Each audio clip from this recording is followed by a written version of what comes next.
We want people to flourish. And we do. We have to think about where we fail and what we can do.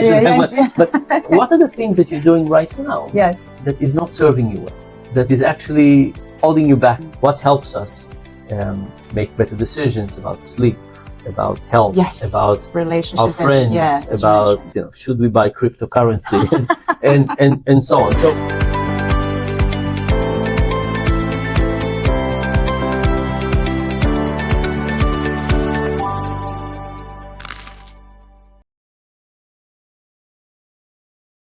But understanding human nature and almost leaning into it, right? You're not leaning against, you're not trying to move against it. I think we have these instincts that have been evolved for a very long time for a good reason. Now, so I think about the human mind as a Swiss Army knife.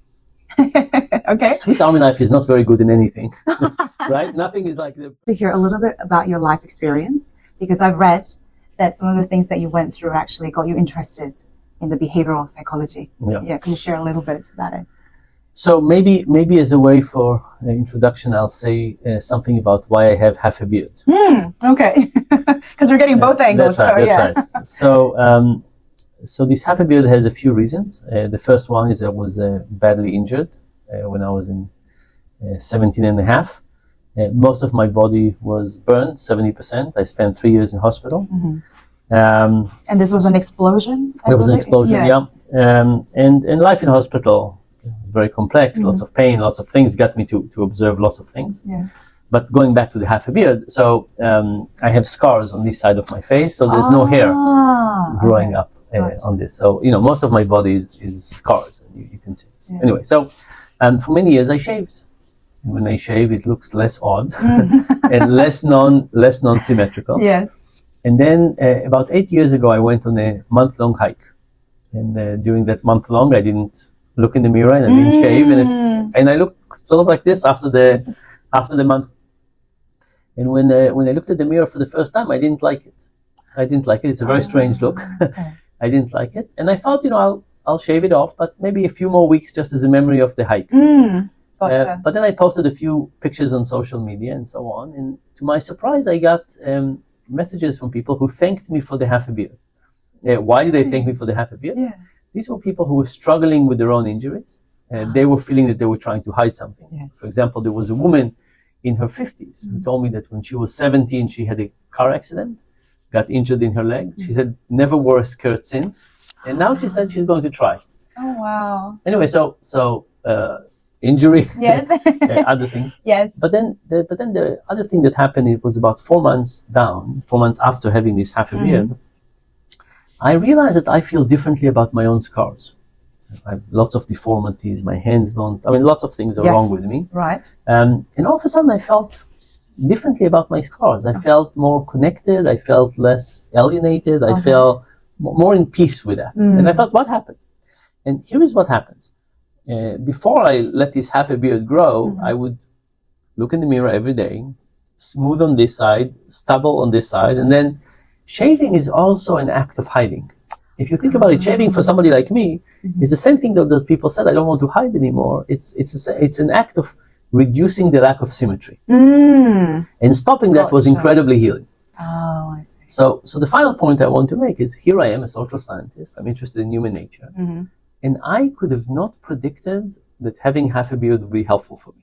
In fact, for many years, I shaved. I did something counterproductive. Right. And I think that's what social science is all about. Social science is all about giving us some tricks about how to manage our life better, about things that our intuition doesn't direct us into. Like, what's your half a beard? I'm not saying that you should have one, but what are the things that you're doing right now that is not serving you well, that is actually holding you back in some way? So the point is to say, I'm a social scientist, I'm interested in this, and I'm using a lot of my own experience to explore and try to understand and find some insights into how to live better. That is fascinating, because I think going back to when you were shaving, back then you thought that was the rational behavior, right? Yeah. Exactly. Because, I was thinking short term.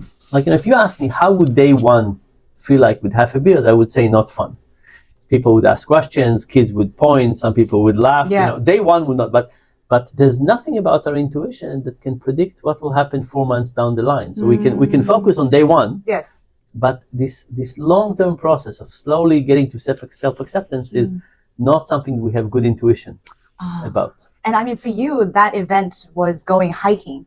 Right. And it forced you to actually grow the beard. It made a mistake, but you know, it got me to do something I didn't anticipate. And then thankfully I didn't shave it that day, and some people commented, and my first decision to keep it going was not because I thought it was good for me. I thought it was good for other people. Right. Only then later it became good for me as well. Okay. Then I guess the more we talk about, I hope that we can find ways that we can intentionally do these things so that we don't wait until something accidental happens and then we change our behavior. Yeah. You know, in general, I think that as human beings, we're amateurs. I'll ask you, do you think you understand how to sleep well? Oh my God, no. No. Actually, that's the one thing I have most trouble with. Yeah. Well, let's wait. Do you understand how to manage your money well? Somewhat. Okay. Better than sleep. What about relationships? Friends, loved ones? I would say okay too. Okay too, but not great. So I think that basically we're almost amateurs in everything we do. You know, even when you say I'm okay, you don't mean I'm an expert. Exactly. In this, right? Yes. Like if somebody's a concert pianist, he's an expert in but most of things in life we're kind of amateurs. And I think our question is, what can we learn about being less amateurs and doing things in a better way? I see. And then before we get into the discussion, I think it's kind of important to clarify, what's your definition of being rational? Because that's a very subjective term as well. Yeah. So there's lots of versions of rational. I take the standard economic approach, which is to basically say that you understand your preferences very well. You understand who you are, what you want, and so on. Yeah. And you always make decisions that maximize those preferences. So there's lots of things, of course, outside of that. Right. Poetry, helping strangers, romantic love, emotions. Lots of things are outside of that emotion, but it's important to take the economic definition seriously, not because it's correct, but because so much of policy is based on that. Economics is a really fascinating study, and it's not only a descriptive study, it's also a prescriptive study. So economists basically don't say, oh, this is how human behavior works. Right. They say, here is how you should build schools, and here's how you should do taxes, and here's how you should run companies, and and that's the question that I want to fix a little bit. Because I want that when we build a tax system or a hospital or healthcare or whatever, to take into account the whole human being and not just one aspect. When you say it's prescriptive and not descriptive, can you elaborate? What do you mean by that? Yes. So descriptive is I look at you and I say, here you are. You have long hair and beautiful eyes and so on. Prescriptive is when I tell you what you should be doing, what's the right thing to do. So prescriptive is saying, I'm not just describing what is going on, but I say how things should be. And economics has been really good in telling us how things should be, like how you build a bridge, how you create an insurance company, how you run a company, how you run a school.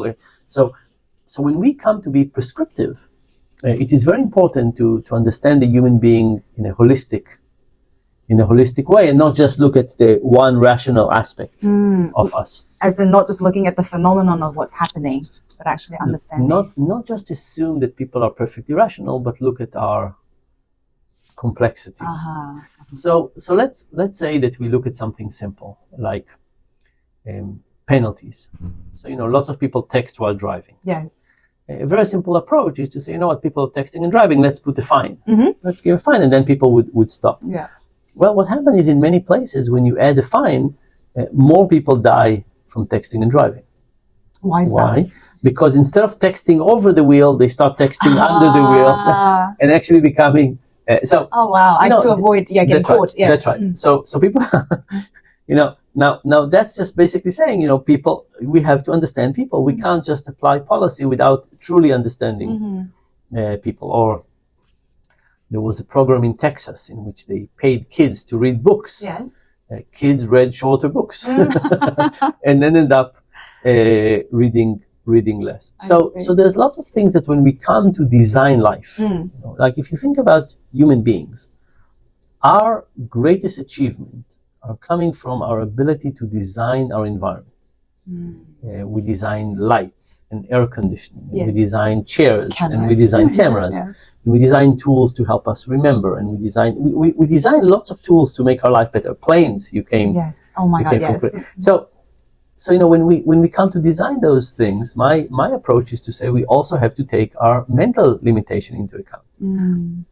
Nobody says, "Oh, I can fly from Korea to the US." No, you need a plane. You realize that and nobody says, "Oh, I can stand for many hours." No, we need a chair, or I can be cold resistant. But when it comes to our mental capacity, and we have challenges as well.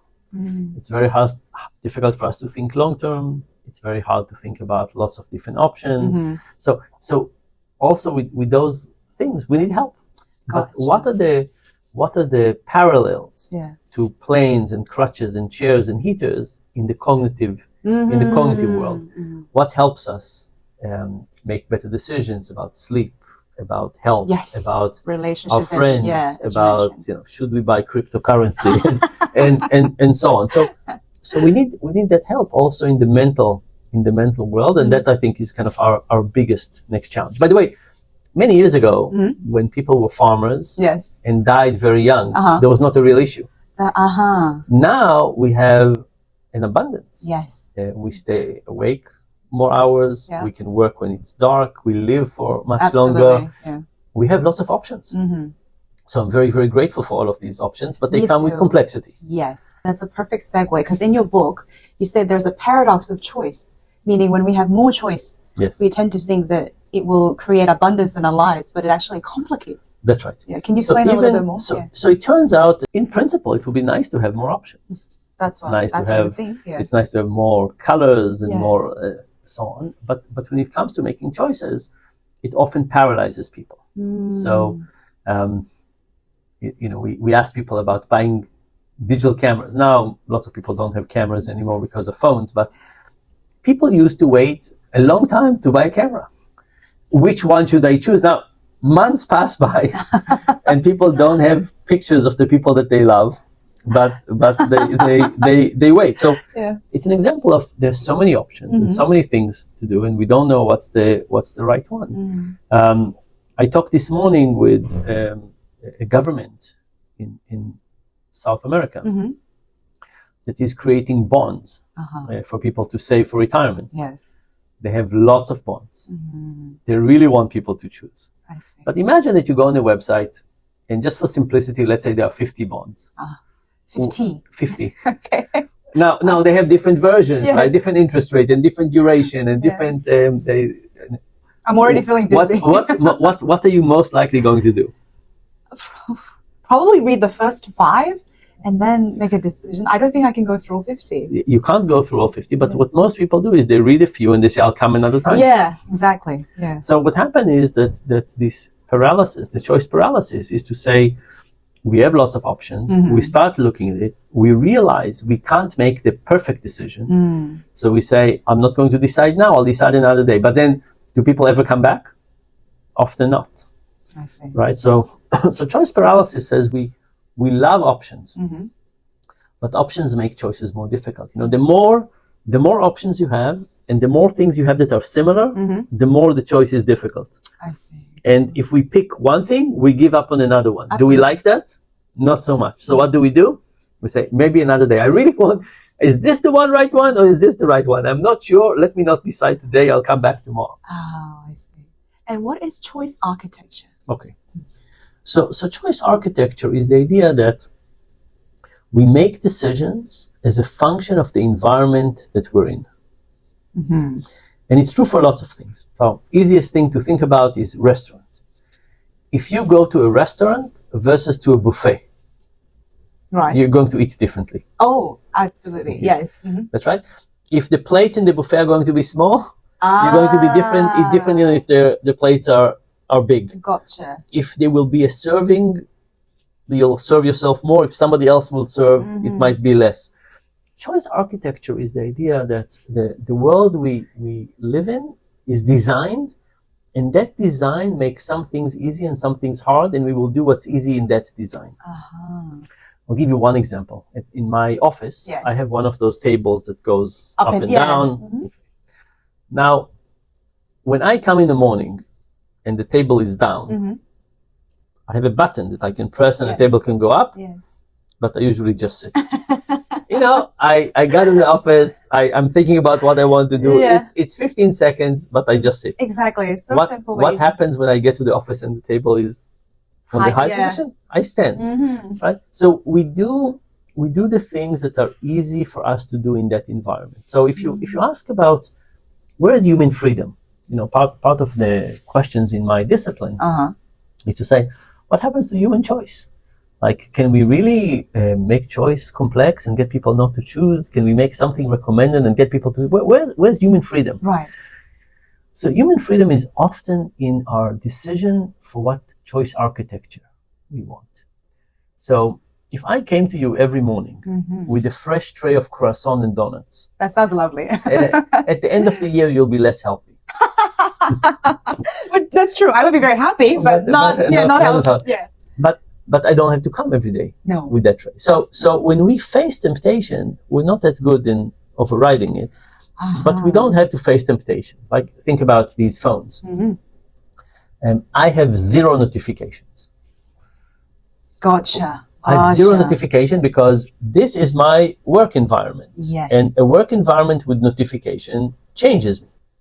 Completely I don't want that understood. to do this. So we... If you take 2 people and one of them takes control of a notification and one doesn't, there'll be a big difference in their productivity. Yes.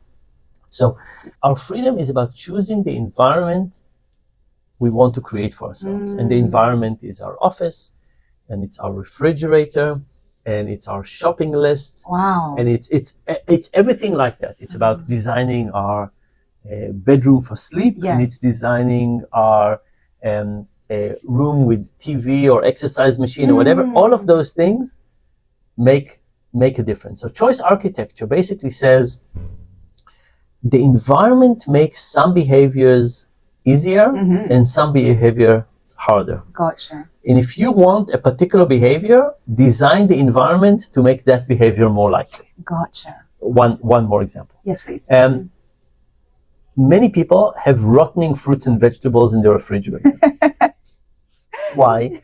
We open the refrigerator, we look at eye level. Now we have these drawers with fruit and vegetables, but it's a little bit too much work. Yeah.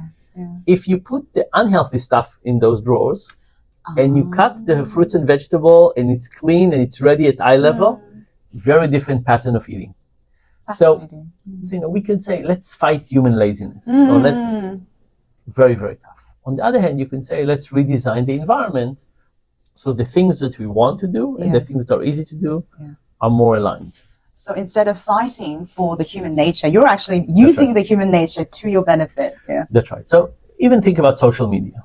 It's very clear how much damage social media is creating in all kinds of ways. Absolutely. Now you could say, if it was me, I would say, let's understand people and let's design social media not in a way to take advantage of people, but in a way that would help people do better. So I would take for example, we are very trusting as a species. We grew up in an evolutionary environment that there was reason to trust. Let's say we lived in a group with 200 people. Trust has a lot of dividends. Trust is very good. So we kind of are built in with a trusting mechanism. Yes. Now, you could say, oh, you know what? Let's get people to stop. Let's educate kids to stop trusting social media. Not so good. First of all, it will be very difficult to fight human nature. Yes, yeah. And second thing, I don't want to create a world where people don't trust each other, yeah. So I would say, let's create social media that is worthwhile trusting. Interesting. Right? So I start with trying to understand human nature. And then I say, let's design the world to complement it for a better outcome, rather than to not fit it or to take advantage of it. Oh, I see. And what you're doing, essentially, I mean, it's kind of the same thing as designing the fridge and the bedroom, but understanding human nature and almost leaning into it, right? You're not leaning against, you're not trying to move against it. I think, we have these instincts that have been evolved for a very long time for a good reason. Now, so I think about the human mind as a Swiss Army knife. Okay. Swiss Army knife is not very good in anything, right? Nothing is like the perfect tool. Yeah. But it's kind of okay. Yeah. But our Swiss Army knife is a Swiss Army knife that was designed to thousands of years ago. It was designed for when we were running in the savannah and so on. Hunting and gathering. That's right. So we have a Swiss Army knife, but an old one. So it's not suited for the modern time. It's not suited to choice about retirement and education and health and so on. So we need to augment it. We need to augment it with different tools. We're not going to change the human mind. Yes. We need to make a better environment. If we want people to flourish, and we do, we have to think about where we fail and what we can do about it. And in terms of we want people to flourish, I want to bring in some examples from South Korea that are happening right now that are very closely related to your book. So one of the things is cost of ownership that you talked about. And the quote, I think, in the book is, what costs us eventually owns us, I think, right? That was the quote. And in a materialistic world that we live in, owning things and showing that we own things is becoming a big part of the culture. Yeah. What does it mean when you say what costs us owns us, and why is that an irrational behavior? Well, so, owning is a big part of ourselves, and it taps onto a few different elements of psychology. So let's think a little bit about brands. Brands are a way to tell stories. And with the brands, we tell stories to ourselves. Yes. And we tell stories to other people. Right. So if I own cars, are a very easy example, because cars have been around for a very long time and they have a very specific brand. Yeah. If I told you that I have a smart car, the smart car? Yes. Which I do. The hybrid or the little one. I have the old one. Yes. So for me, it's gasoline. But, it's a tiny little car. Yeah. But if I told you I have a smart car, you would infer lots of things about me. Yeah. Right? It wouldn't say, this is the car he has. You would say, okay, don't tell me what. There would be thought processes in my mind. Yes. That's right. Yeah. That's right. On the other hand, if I told you that I have a BMW, you would come up with lots of other. Exactly. Lots of other things. Right. So, and that's true for lots of branding, by the way, is a term that we use, but it has lots of elements underneath it. But one of the things is the stories, the way we use products to tell stories to ourselves and to others, right? The story is not just to others. It's also to ourselves. It's also to ourselves. So ownership is really augmented by this notion of who am I? We're kind of not so sure about who we are, and the products we buy help us understand to ourselves and to other people who we are. Am I an innovator or am I not? I see. Am I the kind of a person who has this kind of attitude or this kind of attitude? Here it is. Here's what I'm doing, and I can show it to you in this regard. Yeah. So ownership has an element of what we call signaling, and it's signaling to other people, and it's signaling to ourselves. Because we don't know who we are exactly. That's right. That's right. So imagine that you walk down the street and you see a beggar, and you give the beggar $10. Right. At that moment, you say, "Oh, look at me! I'm a good person."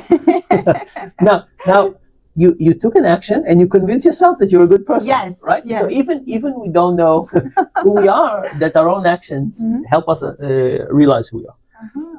But there's another element of ownership that I think is very important, which is that ownership gives us a different time frame. So imagine that you live in an apartment and you rent it on a day-by-day.